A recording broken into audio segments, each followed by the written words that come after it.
All right, guys, we're going to rock and roll here. Live on Twitter, Judah. Headlines are not in. Put the PTIs on screen when you can. Live on my personal Facebook.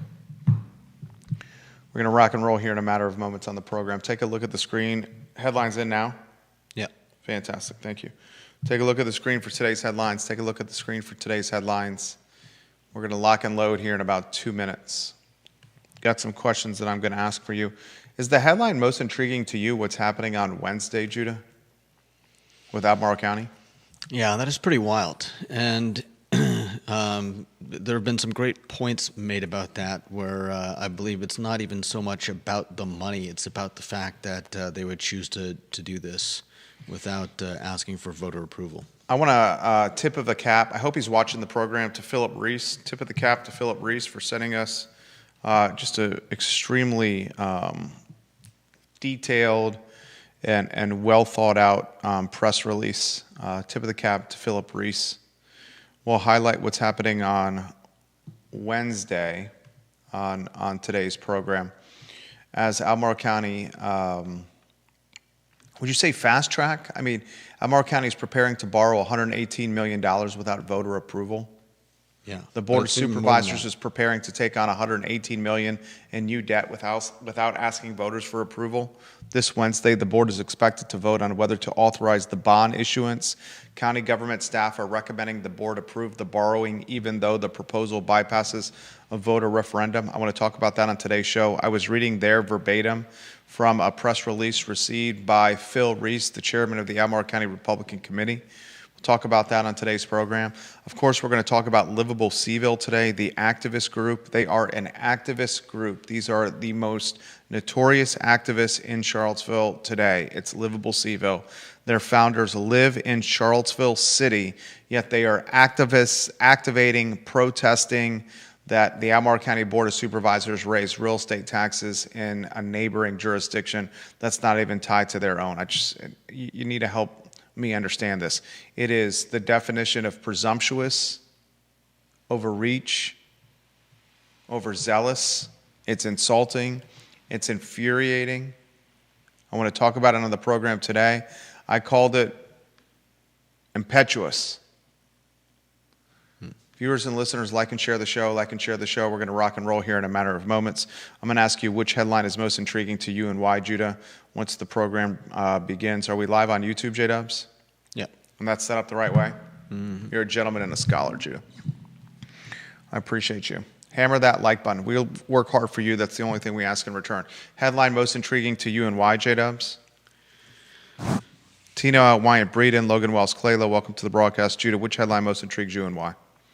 I think it's definitely. Then we've also got Charlottesville dragging monetarily, financially.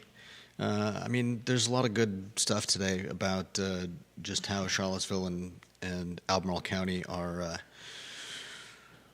dealing with finances. Stacey Baker Patty watching the program. Chief Mike Kotchis watching the program. We love you, Police Chief Kotchis. You're a good man. We have sales. This is from Deep Throat. Deep Throat has sent us this information. Sales data, tax data, showing how far Charlottesville City is behind from a tax collection standpoint. Deep Throat has made the program better today. Phil Reese has made the program better today. This is exactly what we want with the show. We want to be the water cooler of conversation where content is crowdsourced from people that are credible, and Phil Reese and Deep Throat are the epitome of credibility. The epitome of credibility. We'll talk about that on the show today. Judah Wickow, are you ready to rock and roll? Mm-hmm.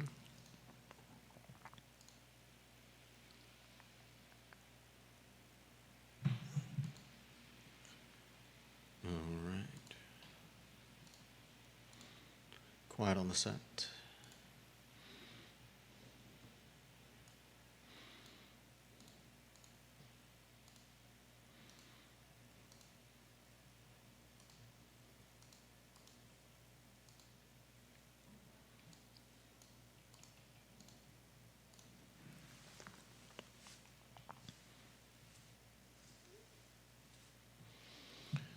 Welcome to the I Love CVille show, guys. My name is Jerry Miller, and thank you kindly for joining us a Monday in downtown Charlottesville, where mom fear was rampant this morning and most of yesterday, with impending doom from weathermen all up and down the eastern seaboard. So far, it has not tornadoed. So far, no hail. So far, no cats, dogs, lightning, aggressive 100-mile-an-hour winds.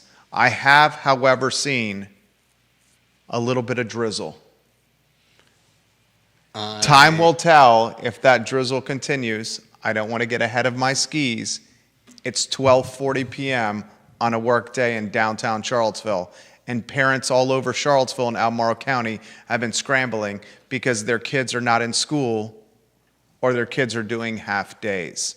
You give me a profession where you can get paid a lot of money and be wrong 8 times out of 10 and keep your job. The only one I know of is Major League Baseball, where professional hitters are given $100 million contracts if they hit 275 with 30 ding-dongs and 100 RBI.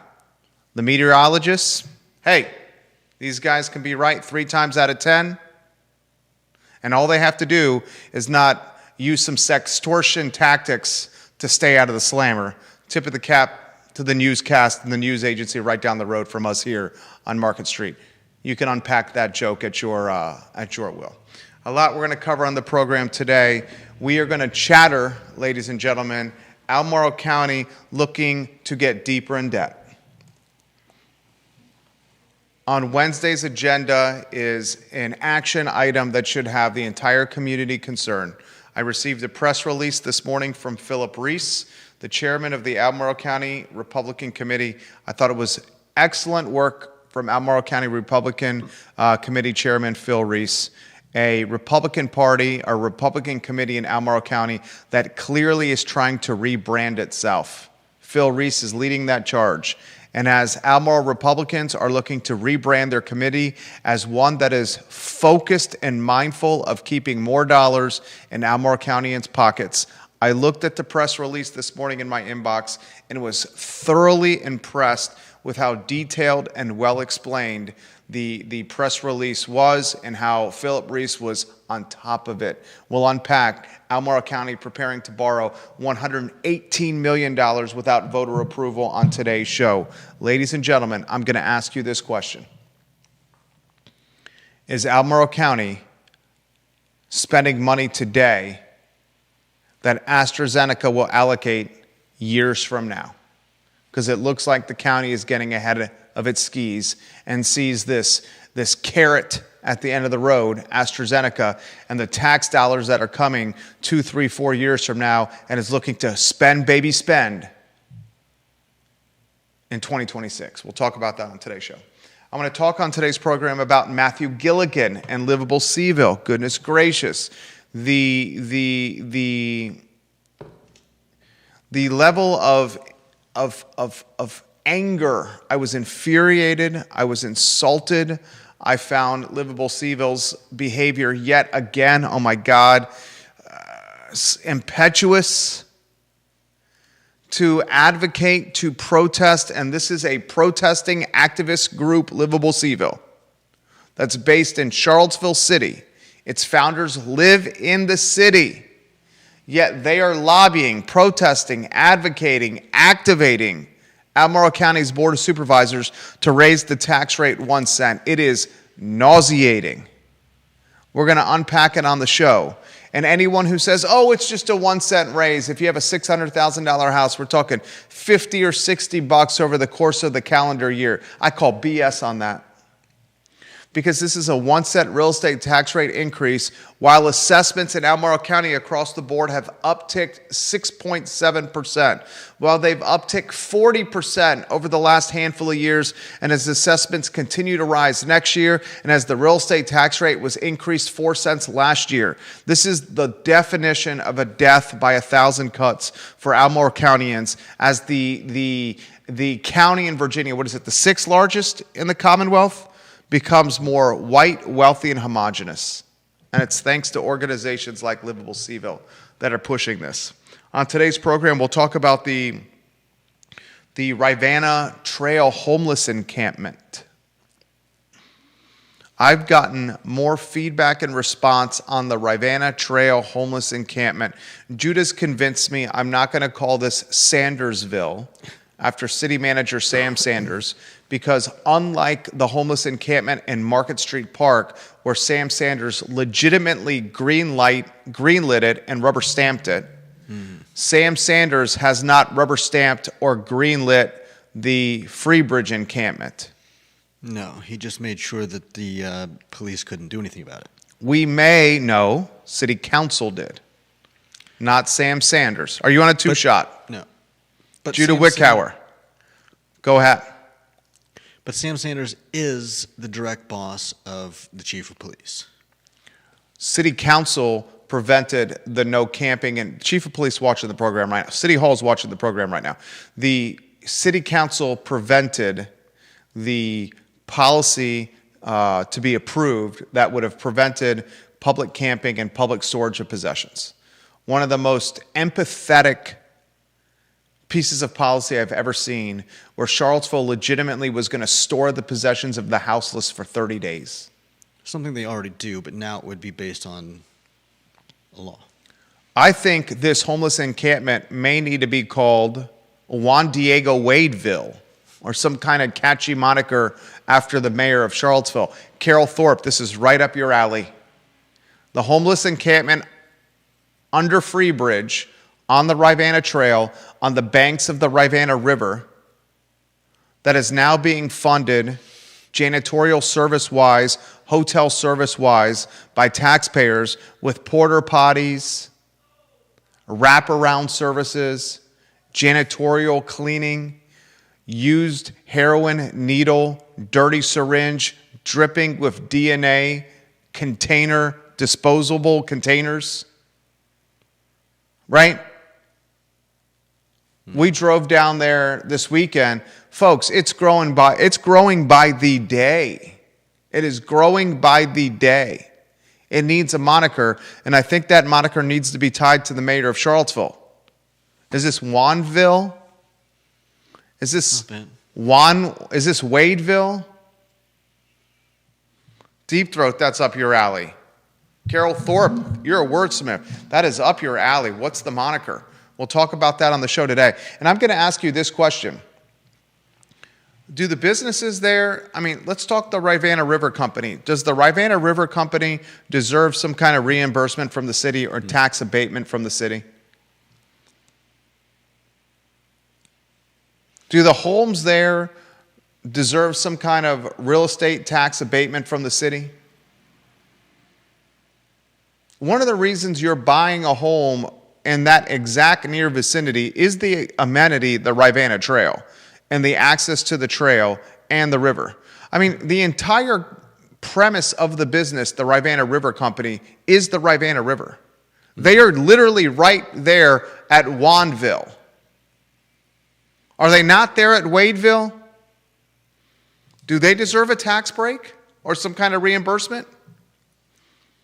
I'm going to ask you, you're the metronome of emotional and commentary consistency, Judah Wickhauer. I'm going to ask you that question on the program. I'd love to give some attention to JerryRatcliffe.com. JerryRatcliffe.com has got a subscriber website. It launched 3 weeks ago, and in 3 weeks, I think you're approaching 500 paying subscribers at JerryRatcliffe.com, right around that number. The commentary and the analysis offered from the Virginia Sports Hall of Famer Jerry Ratcliffe is second to none.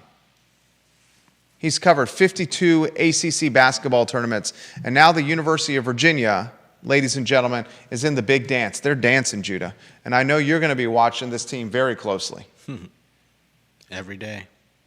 Jerry Ratcliffe of JerryRatcliffe.com is covering the 29-5 Virginia men's basketball team, the 3 seed in the NCAA Midwest region, and its matchup, ladies and gentlemen, a big-time matchup against Wright State on Friday, March 20th in Philly, the city of brotherly love. A 1:50 p.m. tip-off on TBS. Judah Wickhauer, the headline that most intrigues you today and why? We got a lot of good headlines about Charlottesville and Albemarle spending. I think it's going to be an interesting discussion and something that a lot of people probably don't know about right now. Do we start Judah Wickower with livable CVille? We have two headlines that we can put on screen. I received a notification last night on social media that the activist group Livable CVille is pushing increased taxes for Albemarle County residents yet again. Remember, Livable CVille was the driving force behind the 2025 real estate tax rate increase of 4 cents in Albemarle County. There was no lobbying group, no activist group more significantly activating in the background, lobbying, protesting, whatever the hell verb you want to use, that 4-cent real estate tax rate than Livable CVille last year. Livable CVille circulated a letter. They got a bunch of different nonprofits in the housing space to sign the letter. And that 4-cent tax rate dramatically impacted citizens in Albemarle County, regardless of race or wealth status. No time in Albemarle County history was there a sting more significant than 2025 from a real estate tax rate increase standpoint, 4 cents last year. Yep. Now the same group is utilizing social media, strategizing, organizing its constituency to try to bully Albemarle County's Board of Supervisors into a 1-cent tax rate increase. And they want that money allocated directly to affordable housing. Forget the hypocrisy or the oxymoron that comes with raising taxes on homes and citizens to make their homes more affordable. Make that make sense. How about this hypocrisy that the organization is based in CVille City and its founders are Charlottesville City residents? Hank Martin had some commentary last night that really got you thinking, Judah Wickower. Definitely. All of his commentary is just spot on. I cannot encourage people highly enough to check out some of his takes on things. And this particular take involved the fact that the imbalance between Charlottesville and Albemarle County, and the fact that the entire deal was based on something that was repealed not long after. So essentially, for as long as this deal has been active. Are you talking the revenue sharing agreement? I am talking the revenue sharing agreement that Albemarle County has essentially paid millions and millions and millions of dollars. $22 million, the most recent payment. Hank Martin, watching the program right now. Go ahead, Judah. And there's not really any reason for it, especially because the fact that Albemarle County has no say in what and that's the first thing. Albemarle County has no say in what Charlottesville does with the revenue sharing money. The other problem is that, let's see if I can remember correctly, that take over for a second. Let me think about this. I lost my train of thought. Handsome Hank Martin's watching the program. Why don't you found his commentary compelling, head to his Facebook page, and if you need to, read verbatim from there. I'll offer my commentary on this, and then we'll pass the baton back to Judah. My first issue is this. These are city residents in a city activist group. And they absolutely screwed up their activism with the new zoning ordinance, and it's led to a quagmire. What's the guy's name? That joke we created? A brogmire? What was the guy's name? We put the lower third on there? Quagmire. No, it was his last name. Boomhauer. A boomhauer? We were on the wrong cartoon. Yeah, Boomhauer. They screwed up the new zoning ordinance, Livable CVille. Livable CVille is run out of leash and runway with city council. And now they're heading to the Board of Supervisors. They were the driving force behind the 4-cent tax rate increase last year in Albemarle County that stung the pocketbooks of Albemarle Countyans more than perhaps any time in Albemarle County history as it applies to taxes on rooftops. Anyone who says it's just a 1-cent tax rate increase, I'm I encourage you, if not implore you, to shut that commentary down. It's not just a 1 cent real estate tax rate increase. This is coming on the heels of a 40 to 50% increase in assessments since the start of COVID to today. This is coming on the heels of a 4-cent tax rate increase last year, and this will stay in place in perpetuity. They don't reduce the rate. I can assure you assessments will go up next year. They went up on average 6.7% this past year. Don't let anyone marginalize a cent on a tax rate increase. This is a regressive tax. And for those that say, oh, this is going to hurt the wealthy, that's not true. This is not going to hurt the wealthy more. The wealthy utilize tactics like conservation easements better than anyone. The wealthy utilize tactics, one of my mentors does this, where his fantastic property in Keswick in the Milton area is seen as a farm because he's got some cattle and some hay on it, drastically reducing his tax base. This type of livable CVille endeavor, ladies and gentlemen, is going to, without question, impact the middle class and the lower class, and yes, even tenants as landlords pass the tax increases down to their renters. It's infuriating. Enough already. Judah Wickhauer. So the big issue, of course, is that there's an imbalance. Albemarle County is giving money to CVille with no involvement in the governance of CVille. But the bigger problem is that when outside organizations look at Albemarle County, they include all of the income for Albemarle County, despite the fact that some of that is leaving the county and coming to the city. So they look better on paper than they end up actually being in reality, which obviously is an issue. And I appreciate Hank Martin writing up about this CVille Albemarle fiscal paradox. It's funny, even one of the most liberal, left-leaning epicenters in Charlottesville, the CVille subreddit, is pushing back on livable CVille. Mm-hmm. It shows people like you that it's not all. It's the dregs of society. I Really? say this. I find it humorous, entertaining. I read it. I lurk. I enjoy when we come up on it. Genuinely enjoy when we come up on it. Charlottesville subreddit.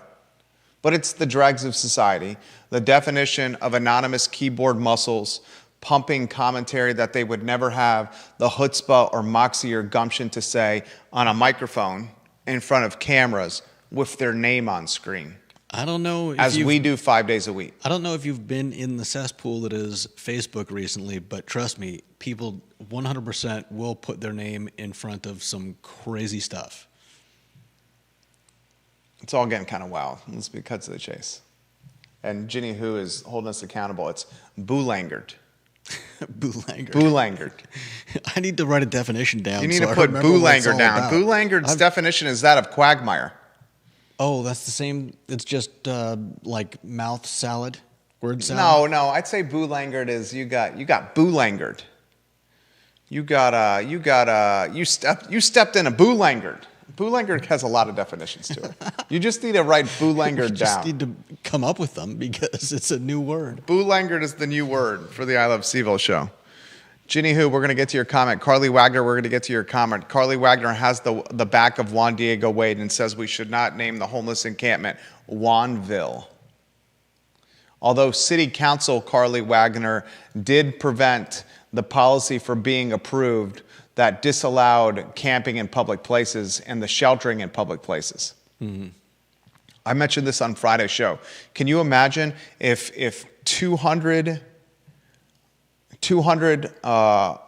individuals from North Downtown, 200 individuals from Farmington decided to pack their Coleman tents and their fold-up chairs and to call the banks of the Rivanna River under Freebridge their home for weeks at a time, what the reaction would be? That's what I said on Friday.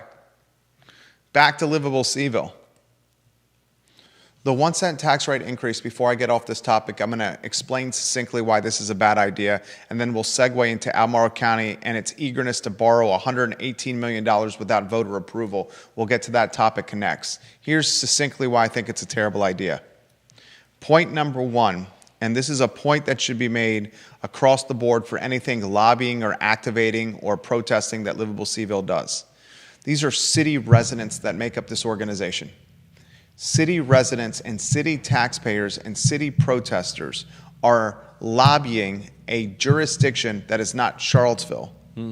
Instead is Albemarle County to raise its tax base for affordable housing.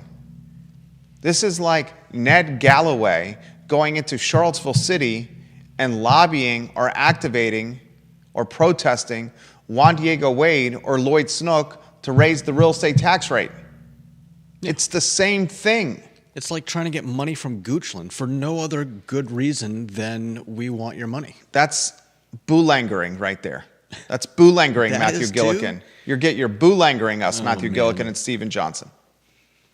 Number two, this is the entity that pushed the 4-cent tax rate increase last year.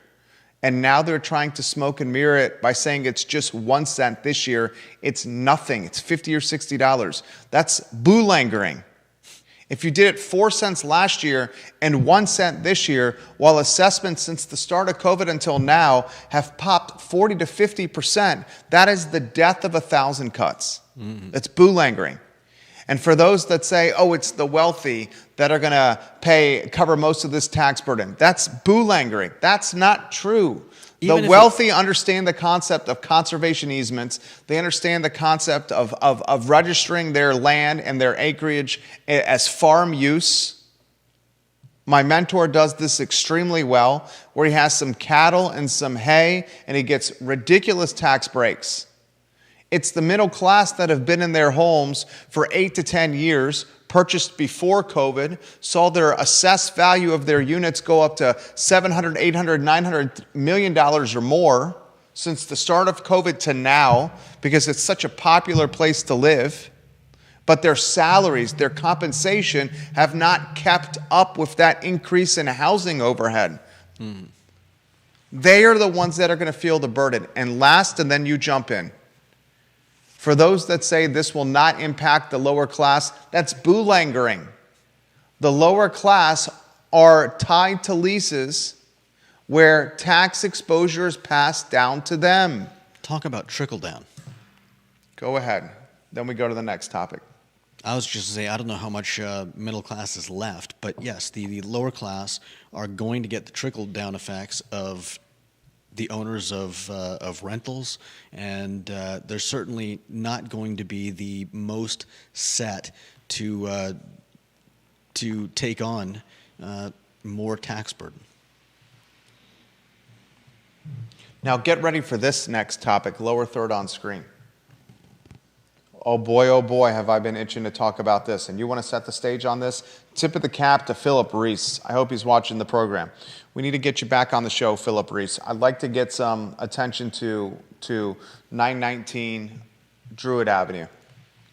919 Druid Avenue just had an open house this weekend that was extremely successful. 919 Druid Avenue is a beautifully renovated 4-bedroom, 3.5-bath Cape Cod in the heart of Belmont. It's a $699,000 asking price.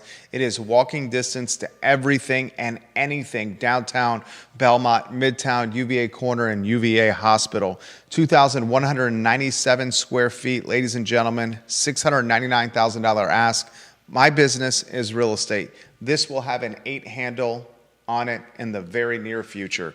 919 Druid Avenue. Judah Wickower, Albemarle County, $118 million. I was blown away by this. Set the stage.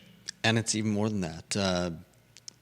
So the Board of Supervisors in Albemarle County is preparing to take on another at least 118 million in new debt without asking voters for approval because they're using a special system called the Economic Development Authority to issue the bonds, and up to 118 million will be asked for in order to go to capital improvement projects. Then there is another. Let's see. There's Succinctly. not to exceed another 26 million for the Ravenna Station futures financing, and then there is also going to be another ask of not to exceed 12 million to pay back longer-term interest rates to help maintain the current All level. right, here's what it is succinctly. This Wednesday, ladies and gentlemen, this Wednesday, the Albemarle County Board of Supervisors is expected to vote on whether to authorize a bond issuance, 118 million in new debt without a vote. This has been fast-tracked. Do Albemarle Countyans know about this in any capacity?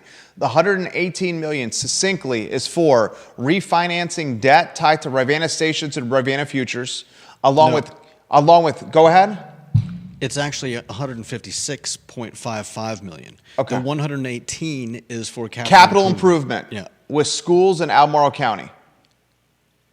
No one is talking about this. Yeah. This has been fast-tracked under the radar. And you know what? Part of the reason no one is talking about this is legacy media is a shell of its former self. Yeah. You have really locally 3 platforms that are providing content of merit locally. You have humbly and straightforwardly this show from 12:30 to 1:30. But what we are doing is offering commentary and analysis. We are not breaking news. That's not our business. The second platform that is creating content that is reporting is Sean Tubbs, and he does a hell of a job. Tip of the cap to Sean Tubbs. And then CVille right now is doing a good job of filling the void. They are churning content, but the content they're churning is not necessarily deep in its analysis. So you basically have to take a CVille right now, read it, a Sean Tubbs and read it, and then come to this show and hear the commentary and analysis about what's going on. Those are your 3 options. Everything else out there is a waste of your time of being straightforward. On Wednesday, $118 million in new debt strikes me as Albemarle County getting ahead of their skis. Supervisors are already talking about the impact. Then Judah, you jump in here. Supervisors are already talking about the impact of AstraZeneca. Emily Kilroy's office is already talking about the impact of AstraZeneca. She's the economic development director. We're not there yet. We shouldn't be spending money that is not in the coffers. We should be spending money that we have today, not the money that's coming years from now. That's what's happening here. Most concerning for me is the lack of transparency.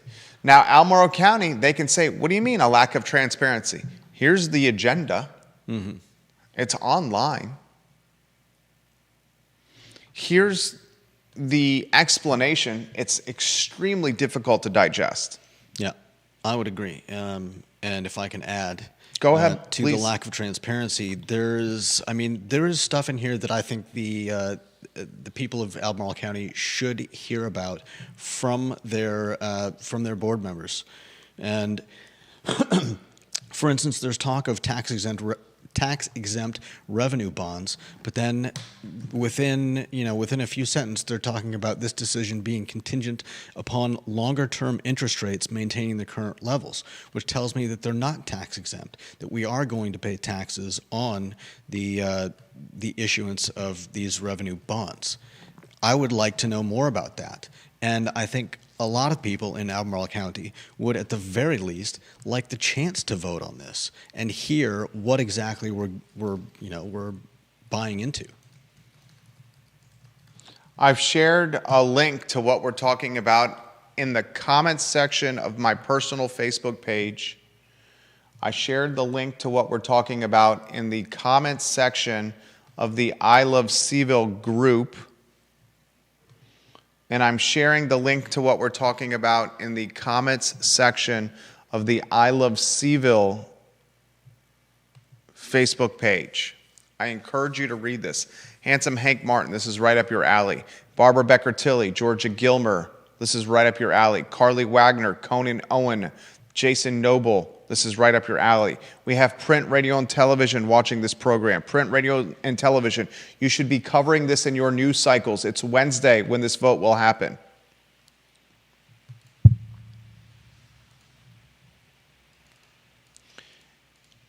We can't just continue to spend. Mm-hmm. If we continue to spend, we will continue to raise taxes. And if we continue to raise taxes, then just regular folk won't be living here. We'll have to raise taxes even more to make it more affordable. Yeah. And anyone that says, hey, it's the AstraZeneca money, let's get the AstraZeneca money first. Because that's what they're saying. Yeah. Tip of the cap to Phil Reese for sending this my way. We appreciate you. And Holly Foster's watching the program in Henrico. She says on the weather, we've had heavy rain and thunder in Short Pump, and they're under tornado watch until 7 p.m. We have a similar tornado watch here. Many of the kids are now out of school, and parents are scrambling with what to do with their scions during the workday. Patrick Bull watching the program, who says they are absolutely ahead of their skis. It's outrageous and unsustainable. Randy O'Neill watching the show.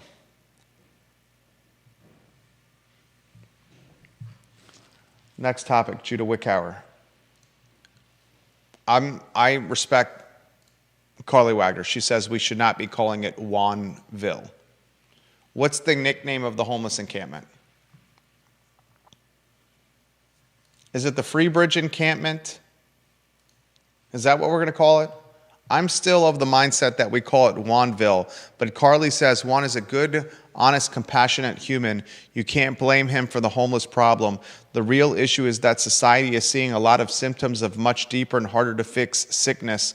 Mental health, addiction, gun violence, all those issues are rooted deeply in broken families. Call it conservative, but it's anthropological that humans need to be raised in a loving family. That's somewhat fair, but I think the issue here is that we don't ever do anything. And the fact of the matter is that other countries don't have this problem. They don't allow people to steal just because they're hungry. They don't allow them to break the law just because, for one reason or another, we see them as having a raw deal in life. And I get it. But at the same point, we can't just continue to allow the downtown mall to be taken over. We can't just continue to allow the Ravenna Trail to be taken over and not do anything because we feel sorry for these people. And I get it. It's not an easy decision to have to make, but somebody's got to make it. We're just about to talk about the falling levels of revenue coming into the city. Wait till you see the data sent to us by Deep Throat, who makes his living on data. Wait till you see what we're going to... Charlottesville City has got an economic issue on its hands. It's not at crisis level yet, but Charlottesville City is tracking well below jurisdictions in the Commonwealth from a sales tax collection standpoint. And we're talking lodging, meals, retail. That's what we're talking. And when lodging, meals, food and beverage, buying stuff, retail, hotels, when that tax collection suffers, then they start popping the real estate some more. And they're talking today about a 2-cent tax rate increase in Charlottesville City. Chris Engel, the economic development director, it's time the heat is turned up on this man. He's coasting in a six-figure job with pomp and circumstance. Chris Engel, City Hall, watching the program right now. That man's seat should be burning hot. What is an economic development success story from Charlottesville City from March of 2020 until now, the last 6 years, from the start of COVID until now? Give me one, Judah. Give me one. One economic success. We couldn't think of one. For Charlottesville City, from the onset of the pandemic until now, it's been 6 years, one success story economic development-wise from Charlottesville City. We couldn't think of one. Wasn't the only offer on that regard the money coming in from from UVA, and I guess we could add the money coming in from Albemarle County to that as well. Someone suggested, oh yeah, the only success story Charlottesville City has had over the last 6 years is number one, the Albemarle County Revenue Sharing Agreement. Number two, the Albemarle County Revenue Sharing Agreement, and number three, the Albemarle County Revenue Sharing Agreement. In the meantime, Charlottesville City has seen its teachers unionize. Mm-hmm. Has seen its what? Its police unionize, its bus drivers higher pay.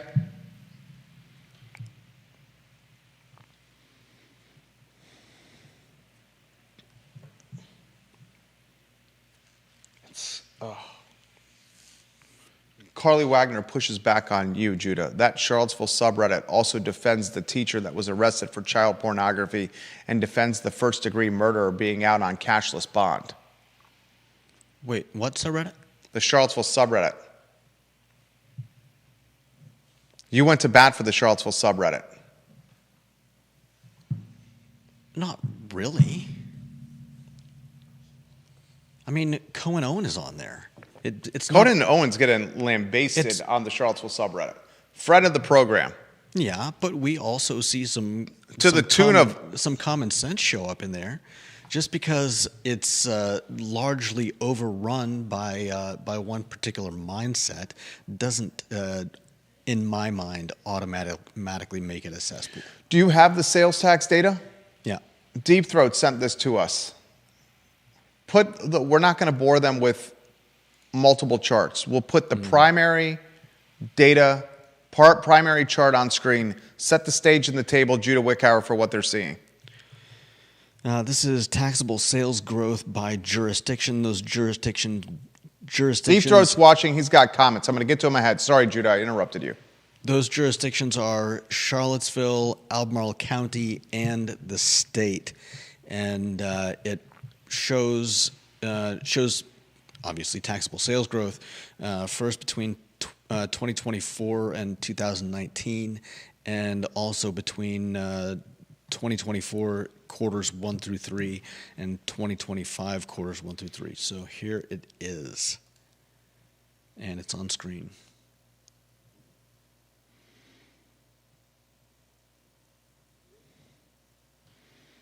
Deep Throat watching. He says this.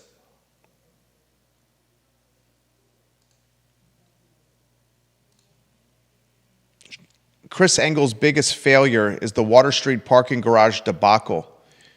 Charlottesville City Hall has allowed the city to get bitten by Mark Brown for tens of millions of dollars on the Water Street parking garage. Deep Throat, the analysis he sends our way is so robust and significant. Interesting data, he says, from Virginia Sales Tax Database. This is from the Virginia Sales Tax Database. From 2023, Q3 in 2023, to the latest data I can find, which is 2025 Q3, total taxable sales in the city of Charlottesville have been flat, 283 million. For all Virginia independent cities, the increase was 3.2%. For the state as a whole, sales increased by 4.6%. Albemarle is up 6.2%. Sorry, Charlottesville, the city has a real problem with retail dynamism. Of course, Chris Ingzill will fix it. I'm being sarcastic here. Food and beverage in CVille is down more than 8%, and the number of establishments is down by 6%, while the state as a whole, food and beverage taxable sales is up 11%, and the number of establishments in the Commonwealth as a whole is up 4.5%. For Albemarle County, 17% and flat, respectively. So those are called comps, what he's doing there. I'm going to give that to you again, very succinctly. Charlottesville City, food and beverage is down 8%, and the number of establishments is down 6%. While the state, as a comparison, food and beverage taxable sales is up 11%. The number of establishments is up 4.5%. Albemarle County is up 17%.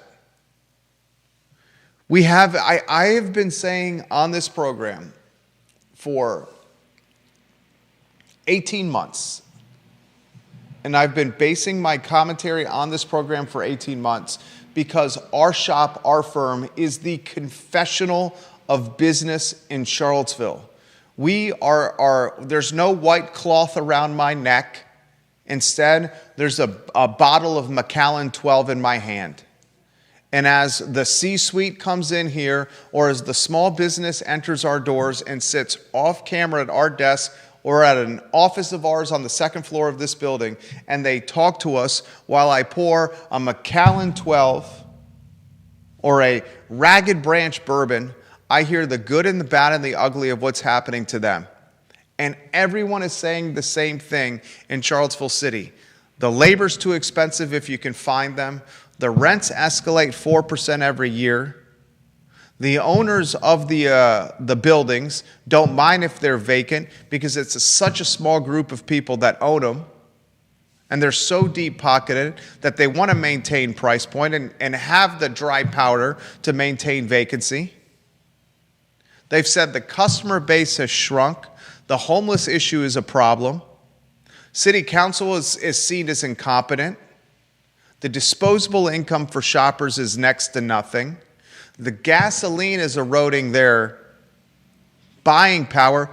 Gas at the Ivy Road, Tiger Fuel, $1 increase from $2.79 before the start of the war in Iran to $3.79 this morning when I drove into work. It's up $1.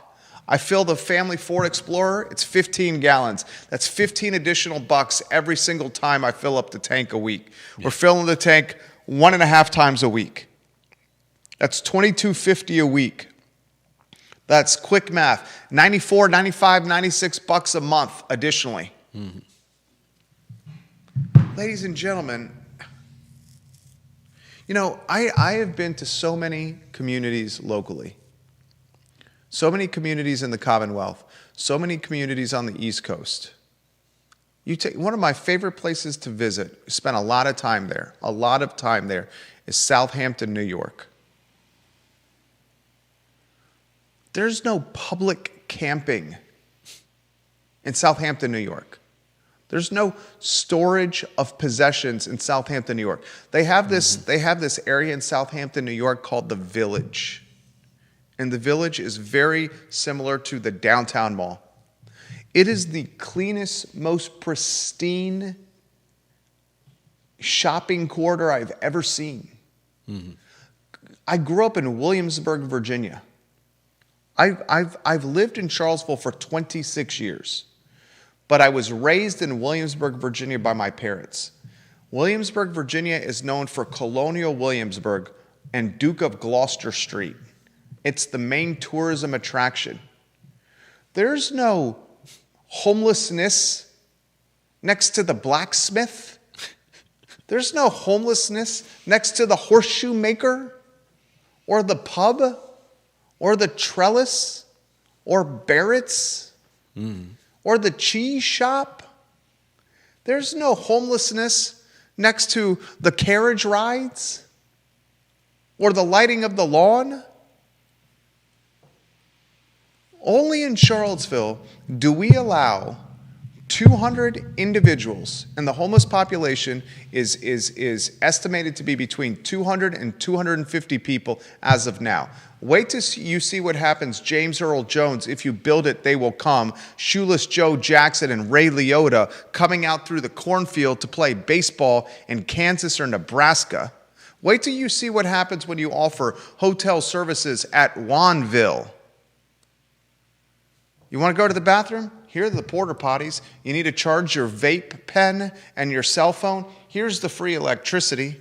Let's provide you janitorial services and cleanup services. You want to use that heroin needle to pump some white china into your forearm?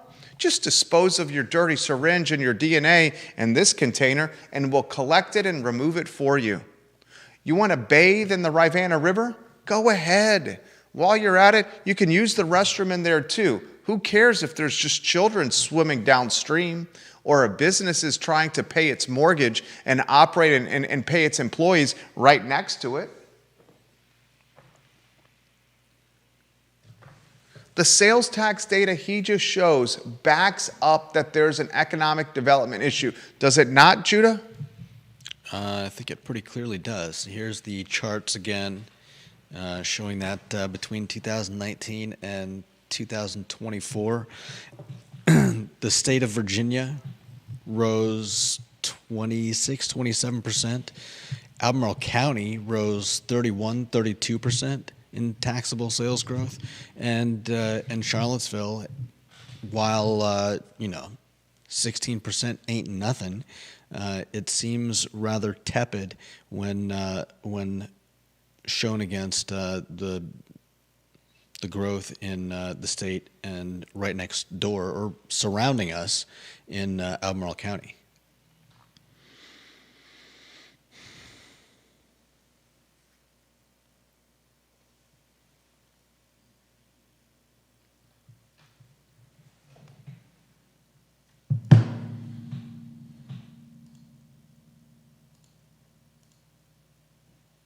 Deep Throat, 16% growth is below inflation, so sales are shrinking in real time. And that's a great point. This is why you watch and listen to the show, because this is what happened 2 weeks ago. 2 weeks ago, there was a headline in NBC 29. 2 weeks ago, there was a headline on NBC 29's website, and it was based on a press release sent by Chris Engel's Economic Development Office on how tourism traffic was up in Charlottesville. And a couple of weeks ago, within that story, there was mention about the vacancy rate on the downtown mall and how the vacancy rate is not a point of concern. But what's happened is the vacancy rate's been smoke and mirrored. It's been smoke and mirrored by the Charlottesville Redevelopment and Housing Authority taking up a key spot on the downtown mall. Yeah. That closes at 5 p.m. The entity that gives subsidized vouchers for housing is on the downtown mall. Make that make sense. My wife wanted to go to the Discovery Museum and the merry-go-round on the downtown mall with our 3-year-old son. This was during the work day. I'm at work. Our oldest son is in the 2nd grade, and he's at school. Across from the merry-go-round on the downtown mall and the Discovery Museum is Operation Hope. Operation Hope's entire MO is assimilating felons back into society.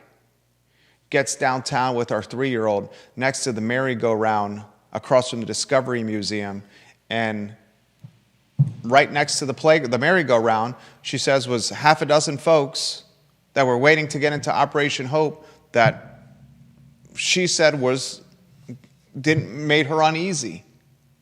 And I said, well, right across from there is the felons go to try to get information about how they can put hardcore prison time behind them and find jobs again here locally. She said, what? I said, yes. Mm-hmm.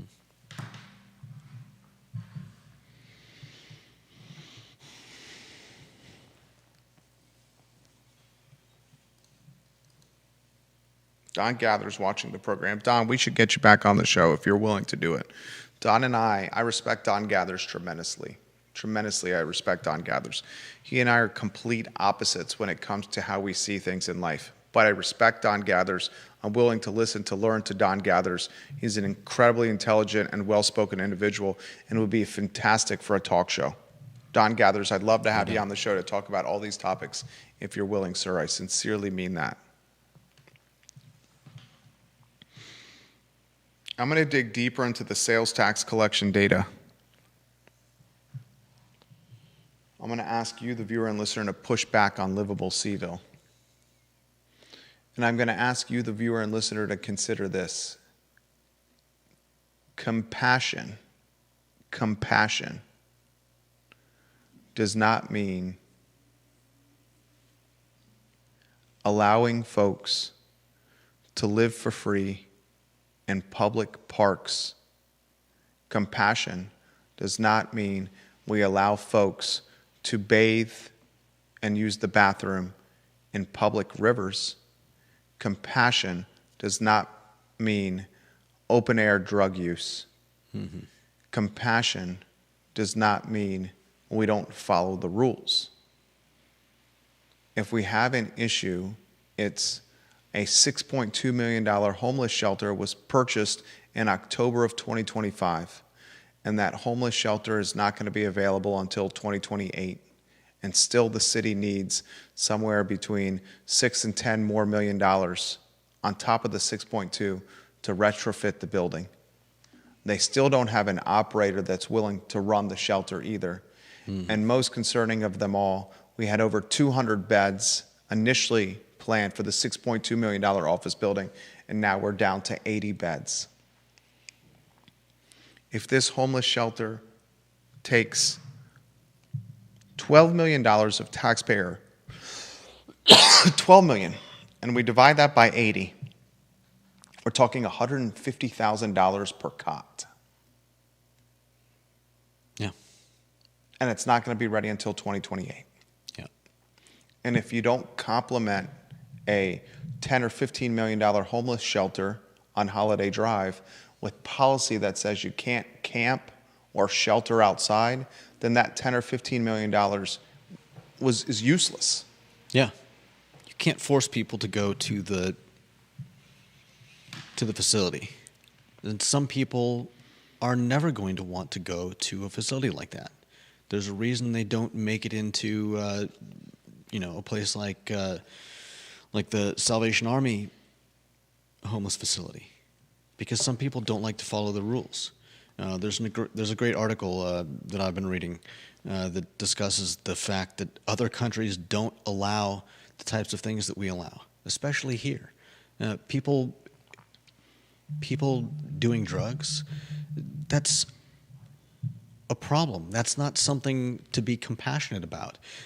Having Narcan on the downtown mall is not compassion. You're basically saying it's okay if you kill yourself taking drugs. If you're close enough to our store, maybe you won't die. That's not compassion. Compassion is reaching out a hand and trying to help some of these people. That's the Bright Idea, right? The storefront, the Bright Ideas, isn't that what it's called? The one next to Lynn Goldman. What's it called? Yeah, I don't know what that's called, but that is the one that I've seen. I think it's called the Bright Idea, right? You're probably right. They have on their storefront window Narcan available. Free Narcan available. I don't have a problem with that, but you're not providing Narcan to people. The beautiful idea. So they don't die is great, but wouldn't it be better to try to get them help? Try to get them off of drugs? That's probably largely why some of these people, I'm not saying all of them are under the same circumstances. Patrick Bull calls it enabling. Yeah. I would 100%. love to talk about this with absolute amazing people, John and Andrew Vermillion of Charlottesville Sanitary Supply and Charlottesville Swimming Pool Company. They are small business owners, and they've been in operation for 62 years. Mm-hmm.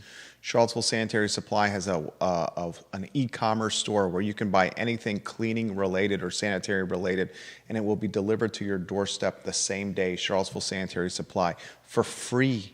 at price points that beat the big box brands. And their swimming pool company, Charlottesville Swimming Pool Company, is who you contact for anything swimming pool cleaning, swimming pool construction, above ground or below ground, swimming pool robots, swimming pool covers, swimming pool shades and awnings. 5 generations of Albemarle Countyans and 3 generations running the business. The Vermillions and Charlottesville Swimming Pool Company, Charlottesville Sanitary Supply. We're 1 hour into the show. We'll talk about this stuff tomorrow, including Virginia's matchup on Friday at 1:50 p.m. in the first round of the NCAA tournament. That's going to be our focus point, our focal point on Jerry Ratcliffe's show, the Jerry and Jerry Show, tomorrow at 10:15 a.m. He's got a subscriber website. It's the best content out there, period. It's $8 a month. If you like Virginia sports, it's the best $8 you'll spend. We closed the program by giving some fantastic attention to our partners at Stanley Martin Homes. They are building quality homes, Stanley Martin. Stanley Martin Homes, whether it's condominiums, townhomes, single-family detached homes, homes that you can trust, that cater to each person's unique needs and lifestyles. High-quality single-family homes, townhomes, and condos designed and constructed with innovative techniques that ensure exceptional efficiency and aesthetic appeal. Stanley Martin Homes. He's Judah Wickhauer. I'm Jerry Miller. It's the I Love CVille show, back in the saddle at 10:15 with the Jerry and Jerry Show. So long, everybody.